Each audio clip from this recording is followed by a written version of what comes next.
National party ছিল, মোজাফর আহমদের নেতৃত্বে মৌলানা ভাসানীর ভূমিকা ছিল, কমরেড মনি সিং এর ভূমিকা ছিল, অধ্যাপক মোজাফর আহমদের ভূমিকা ছিল, অন্যান্য অনেক নেতৃবৃন্দের কিন্তু ভূমিকা ছিল। এইটা কিন্তু একটা সেই সময় কিন্তু মুক্তিযুদ্ধে ডিভাইড করেছে, এবং আওয়ামী লীগ কিন্তু মুক্তিযুদ্ধের সময় আমরা কমিউনিস্ট পার্টি তাদেরকে বলেছিলাম যে একটা যুক্ত ফ্রন্ট করেন নাই। তাদের ক্যাবিনেটের লোক খন্দকার মোস্তাক, সেই খন্দকার মোস্তাক সেদিন স্বাধীনতা যুদ্ধের সাথে বিট্রে করেছিল, প্রথম যুদ্ধ অপরাধী। প্রথম সেডিশন কেস যদি হয় খন্দকার মোস্তাকের বিরুদ্ধে হওয়া উচিত ছিল। সেই কনফেডারেশন করার প্ল্যান করেছিল এবং সমস্ত প্রস্তুতি নিয়ে আমেরিকা যাওয়ার চেষ্টা করেছিল। তখন তাকে অলমোস্ট হাউস অ্যারেস্ট করে রাখা হয় তাজউদ্দিন সরকার। এবং পরবর্তীকালে দেশ স্বাধীন হওয়ার পর ইতিহাসের মানে নির্মম পরিহাস বলবা যে আজকে সেদিন শেখ সাহেব কিন্তু তাজউদ্দিনকে দূরে সরে দিলেন এবং নিয়ে আসলেন খন্দকার মোস্তাককে। সেই খন্দকার মোস্তাক বঙ্গবন্ধুর রক্তের উপর দিয়ে রাষ্ট্রপতির শপথ দিলেন। এইভাবে কিন্তু বারবার বিট্রেড হয়েছে। এইবারও আমাদের যে সংবিধান পঞ্চম সংশোধনী, হাইকোর্ট না পঞ্চম শপথের অবৈধ ঘোষণা করলো না, অবৈধ ঘোষণা করার পর তো জামাত অটোমেটিক্যালি ব্যান্ড হয়ে যায় এবং অনেক কিছুই বাতিল হয়ে গেছে এবং সামরিক শাসনগুলি অবৈধ হয়ে গেছে। সেগুলির বিরুদ্ধে যারা সামরিক শাসন করলেন তাদের বিরুদ্ধে কিন্তু শেখ হাসিনা কোনো ব্যবস্থা গ্রহণ করেন নাই, বরং তিনি অপ্রয়োজনীয়ভাবে পঞ্চদশ সংশোধনী করলেন। তিনি তার বাবার ৭২-এর সংবিধান গেলেন না। তিনি মনে করেন আজকে পানি অনেক গড়িয়ে গেছে এবং ইতিহাস আজকে বাংলাদেশে অন্য জায়গায় চলে এসছে, এখন সেই বাস্তবতা নেই। তিনি জিয়াউর রহমানের সংশোধনী রেখে দিলেন, এরশাদের সংশোধনী রেখে দিলেন এবং তিনি নিজে মুখে বললেন যে আমি কোন দলকে নিষিদ্ধ করব না। তো এখন আজকে এইভাবে তো বিট্রিয়াল, এবং তারই পরিণতিতে এখানে তারা যেটা দখল করার চেষ্টা করলো, তখন মানুষের মধ্যে আতঙ্ক হয়ে গেল যে আজকে এরা এসে দখল করতেছে, এরা প্রম্পট করতেছে, সেটার ভিত্তিতে তার মুখপত্র বক্তৃতা দিচ্ছে। এই যখন এটা শুরু হয়ে গেল তখন মানুষ কিন্তু আস্তে আস্তে আতঙ্কিত হয়ে গেল, সরে গেল। এইটা হচ্ছে সমস্যা, এটা হচ্ছে ক্ষতিগ্রস্ত করলেন। হেফাজতে আমরা পরে আলোচনা করব। জেনারেল ইব্রাহিম বলবার জন্য উৎকৃট না তো। জি প্লিজ। আপনি ভাইকে থামাই দিয়ে আমাকে দিচ্ছেন কেন? উনি মুরব্বী মানুষ, উনি বলুক। আপনি যে প্রশ্নটা তুলছেন যে তৃতীয় শক্তি চাইতে বড় কথা আমি বলছি যে সাম্প্রতিককালে যে দুটো শক্তি আমরা দেখলাম, সেই দুটো শক্তিকে আপনারা কিভাবে মূল্যায়ন করছেন, ইভালুয়েট করছেন?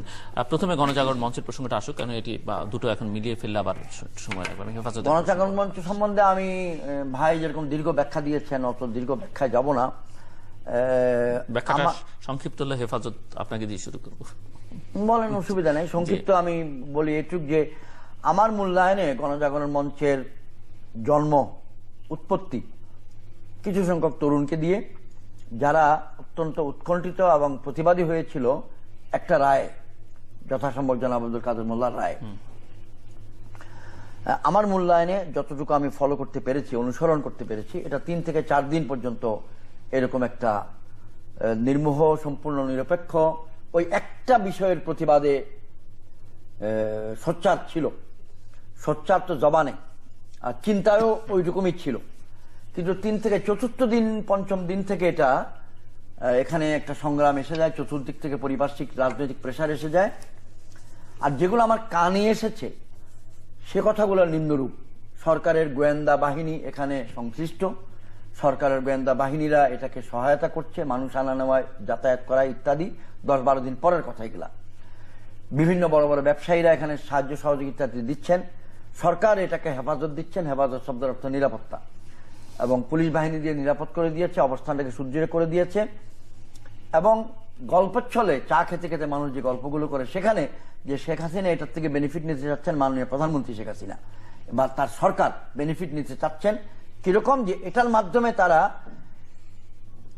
সাইকোলজিক্যালি সারা দেশের উপর একটা চাপ আনতে চাচ্ছে, যেটা তিনি নিজের মুখে পার্লামেন্টে বলে ফেলছিলেন। মানুষের অনুভূতিকে যেন রায় দেওয়ার সময় বিচারক মন্ডলী খেয়াল রাখেন, এরকম একটা কথা তিনি বলেছেন। উদ্দেশ্য যে যুদ্ধাপরাধীদের প্রসঙ্গে আমি শেখ হাসিনা চাইলেই কিছু করতে পারবো না, এটা করতে পারবো না, ওটা করতে পারবো না, কারণ অনেক প্রচন্ড চাপ দেশের আছে।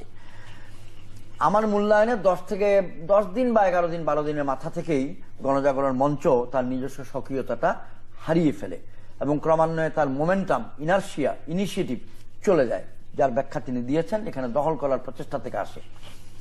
প্রথম 2-3 দিন তারা অত্যন্ত নিরপেক্ষ থাকতে চেয়েছিল, এটা সকলেই স্বীকার করে, এবং কিছু সংখ্যক রাজনীতিবিদকে তারা উঠতে দেন না, এটাও স্বীকার করে।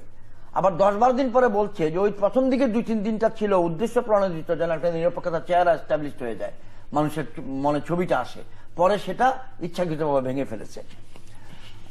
এই কথাটা বললাম, কিন্তু সেখানে যে প্রধান প্রধান শক্তি সেটা যে তরুণগণ, এটা আবার আমিও স্বীকার করব, অবশ্যই স্বীকার করব। কিন্তু এখানে আমি একটু যুক্ত হতে চাই, যারা আমার কথায় যদি মনে কষ্ট পান, অনুরোধ করবো কষ্টটা না পাইতে, যে শাহবাগে যে সকল তরুণ এসছেন তারাই বাংলাদেশের একমাত্র তরুণ না। শাহবাগে যারা এসছিলেন তাদের বাইরেও তার থেকে অনেক গুণ বেশি তরুণ আছেন, এবং অপ্রিয়তম সত্য হয়তোবা এই মুহূর্তে বাংলাদেশ আসলেই পত্রিকার ভাষায় 2 ভাগে বিভক্ত। পত্রিকার ভাষা বলছেন কেন? রাজনীতিবিদদের ভাষা, রাজনীতিবিদদের ভাষা। পররাষ্ট্রমন্ত্রী নিজে ডিপ্লোম্যাটদের বলেছেন, যে কোনো কারণেই হোক আর কি, যে কোনো কারণেই হোক, শাহবাগে একটা সাইডের তরুণদের অনুভূতিটা প্রকাশ পেয়েছে। একজন মুক্তিযোদ্ধা হিসাবে আমার চিন্তার সম্পৃক্ততা একদিকে যাবে, কিন্তু তরুণ বলতে গেলে তারা না মুক্তিযোদ্ধা না মুক্তিযুদ্ধের বিরোধী, কারণ তারা মুক্তিযুদ্ধের সময় জন্মই নেয় নাই, তাদের চিন্তা চেতনা এই দেশটাকে নিয়ে। তো শাহবাগে সমগ্র দেশের তারুণ্যের সম্পৃক্ত হওয়ার সুযোগটা কম ছিল। এর ফলশ্রুতিতে ভিন্ন জায়গায় ভিন্ন নিয়মে তারুণ্যের বা তরুণদের সঙ্গে সম্পৃক্তদের অনুভূতি প্রকাশ পাওয়ার প্রয়োজনীয়তা দেখা দেয়, রাজনীতির অঙ্গন বলেন বা আধা রাজনৈতিক অঙ্গন বলেন। এটাই হলো আমার পক্ষ থেকে গণজাগরণ মঞ্চ প্রসঙ্গে আপনার জন্যে ব্যাখ্যা। আর বাকি 2-3টা স্পর্শকাতর বিষয় আর এখানে তুললাম না। জি, আপনি কিছু বলবেন ওনার বক্তব্যের প্রেক্ষিতে? না, কিছু বলবার আছে? এটা তো এই মুভমেন্টটার অবজেক্টিভই ছিল হচ্ছে যে আমাদের মুক্তিযুদ্ধের চেতনা প্রতিষ্ঠা করা, যুদ্ধ অপরাধের বিচার নিয়ে যাতে তালবাহানা না করা হয়। আমি আমার এই জায়গাটাতে প্রবল আপত্তি। আমি জানি যে আপনার দলের অনেক নেতাকর্মী সেখানে নানাভাবে নানা প্রক্রিয়ার সঙ্গে যুক্ত, আপনার দলের একটা সম্পৃক্ততা আছে। চেতনা সব বিষয়টা কোথায় গণজাগরণ মঞ্চে দেখা গেছে? অবশ্যই তারা তো একমাত্র যুদ্ধাপরাধীদের বিচারে, যুদ্ধ অপরাধীদের সেটাই তো কেবলমাত্র মুক্তিযুদ্ধের চেতনা নয়, বিচারের কথা বলেছে, আমাদের যে সংবিধানের কথা বলেছে, আমাদের আদর্শের কথা বলেছে, সেই লক্ষ্যভাবে সবটা তো ব্যাখ্যা করেনি। মূলত তারা বলেছে যুদ্ধ অপরাধীদের বিচার, তাদের প্রথম দাবি তাদের যুদ্ধাপরাধীদের দুই নম্বর হচ্ছে জামাত শিবির নিষিদ্ধ করা। প্রথমে ধর্মীয় বা রাজনীতি, তারপরে জামাত শিবির, পরে আবার ধর্মীয় রাজনীতি তার সঙ্গে ট্যাগ করেছে। আরেকটা হচ্ছে যে জামাত শিবিরের সঙ্গে সম্পর্কিত প্রতিষ্ঠানগুলোকে বর্জন করতে হবে, নিষিদ্ধ করতে হবে, ইসলামী ব্যাংকের আক্রমণ। এর বাইরে আর কি আলোচনা? এটাই তো ওই অভিমুখী, এটা তো একটা ইস্যু নিয়ে, একটা দাবি নিয়েই হয়েছে।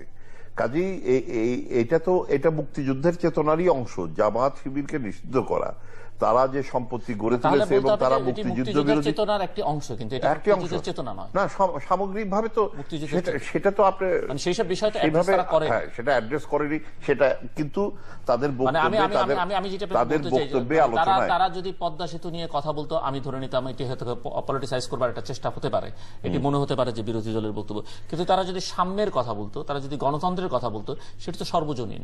তারা সেটার মধ্যে তো যায়নি, তারা তো চায় নাই। কিন্তু তাদের বক্তব্যের মধ্যে বারবার ঘুরে ফিরে 4 মূলনীতির কথা এসেছে, সেটা হচ্ছে গুরুত্বপূর্ণ, সেটা নিয়েই তাদের ফাইটটা ছিল। এখানে এই মুভমেন্টকে বিভিন্ন দল, বিভিন্ন সংগঠন, বিদেশি শক্তি নানান উদ্দেশ্যে ব্যবহার করার চেষ্টা করেছে, সেটা ভিন্ন কথা। যেটা বলা হচ্ছে যে গাড়ি পাঠিয়ে দেওয়া হয়েছে, গাড়িতে করে লোক এসছে, সরকার অ্যারেঞ্জমেন্ট করেছে। আমি তো দেখিনি, আমি তো ওখানে প্রথম রাত থেকে ছিলাম, সারা রাত ছিলাম প্রথম দিন। আমি প্রথম সেখানে বিকেলবেলা আমি সেখানে চলে গেছি যখন খবর পেয়েছি। আমি তো জানতাম না, আমাকে কেউ বলেনি, আমার কেউ পারমিশনও নেয়নি, তারা করেছে, আমি সেটার মধ্যে শরিক হয়েছি, কিন্তু কোনো গাড়ি করে লোক আনেনি। আর সাধারণ মানুষ, আমি ওখানে বসে থাকতাম, আমি ক্রাচে বল করে বসে থাকতাম, তারা এসে বলেছে, আমাকে বলেছে যে আমরা এদের জন্য কিছু করতে পারি। এটা একটা বিরাট একটা আবেগের কিন্তু বহিঃপ্রকাশ হয়েছিল। এবং হ্যাঁ, এটাও ঠিক যে ব্যবসায়ীরাও খাবার নিয়ে গেছে, খাবার নিয়ে গেছে, বেদনাটাও আহত করেছে সাধারণ মানুষ। হ্যাঁ, সেটা তো অবশ্যই আহত করেছে। হেফাজতে আমরা শুনতে চাইছিলাম যে এই আরেকটি শক্তির উত্থান আমরা দেখলাম। হেফাজতে ইসলামের প্রসঙ্গে যেহেতু আমার থেকে জিজ্ঞেস করছেন, ভাইকে নিয়ে গণজাগরণ দিয়ে শুরু করছেন, বাম দিক থেকে আর হেফাজতকে নিয়ে শুরু করতেছেন ডান দিক থেকে, এটা নাকি ঘটনাক্রমে? না, বাম দিক থেকে শুরু করলে অসুবিধা নেই।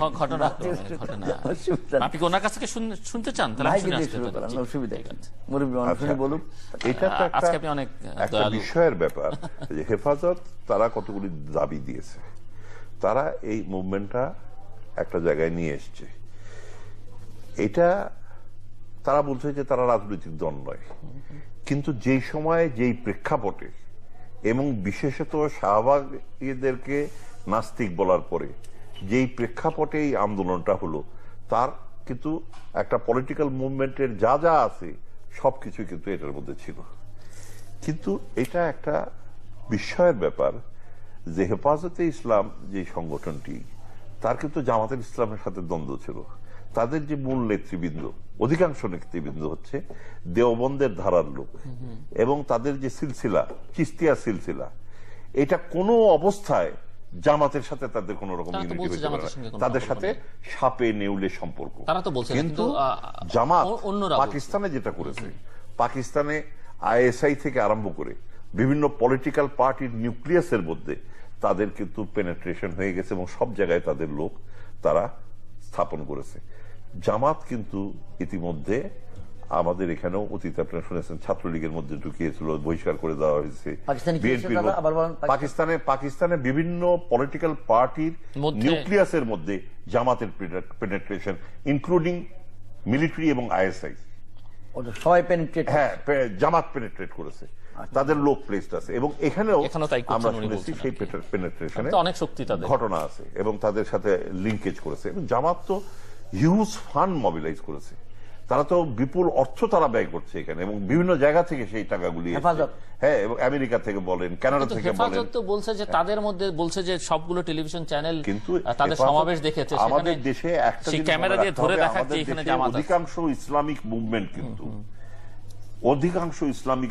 কিন্তু আপনার জামাতের বিরুদ্ধে, এবং সেই ইসলামিক মুভমেন্টের নেতারা কিন্তু অনেকে এসে শাহবাগেও বক্তৃতা করেছেন, অন্যান্য জায়গায় তারা মিটিং করেছেন, সেমিনার করেছেন, আলোচনা করেছেন। কাজেই এইটা একটা বিরাট কনস্পিরেসি হয়েছিল যে মুক্তিযুদ্ধের বিপরীতে ইসলামকে স্থাপন করা। যেটি হেফাজত করছে, হ্যাঁ, এটা বিভিন্ন অর্গানাইজেশনকে দিয়ে, এটার মধ্যে বিএনপি কে ইউজ করা হয়েছে। জামাত তো এটা আগাগোড়াই করছে, কেন তাদের তো ডিফেন্ড করার কিছু নাই নিজেদেরকে। তারা মুক্তিযুদ্ধে গণহত্যা করেছে, মানবতা বিরোধী অপরাধ করেছে, এখন তারা সেখানে নিয়ে আসছে যে ইসলামকে তারা ধ্বংস করার চেষ্টা করেছে। এই একই ঘটনা দেখেন 1952 সালে একই ঘটনা ঘটেছিল, যে এটা ইসলামকে ধ্বংস করার জন্য হচ্ছে, পাকিস্তানকে ধ্বংস করার জন্য হচ্ছে, এবং ইন্ডিয়া থেকে ধুতি পরে এসে বর্ডারে ধুতি খুলে লুঙ্গি পরে পায়জামা পরে এসে মিছিল করছে 52 ভাষা আন্দোলনে। 54 ভাষা আন্দোলনে একই বলা হয়েছিল যে যারা নৌকায় ভোট দিবে তারা হয়ে যাবে হক ভাসানী সরওয়ারদিন নৌকা, আওয়ামী লীগের নৌকা না, হক ভাসানী সরওয়ারদিন নৌকায় যারা ভোট দিবে তারা হয়ে যাবে আপনার তালাক, বিবি তালাক হয়ে যাবে।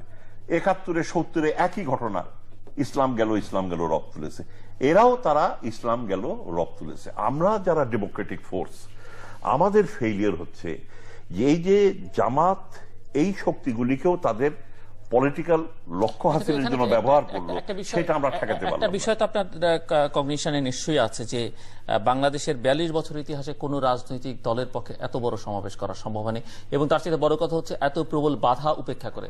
সেদিন হরতাল ছিল তাদেরকে প্রতিরোধ করবার জন্য, লঞ্চ, স্টিমার, বাস, রেল সব বন্ধ করে দিয়েছে।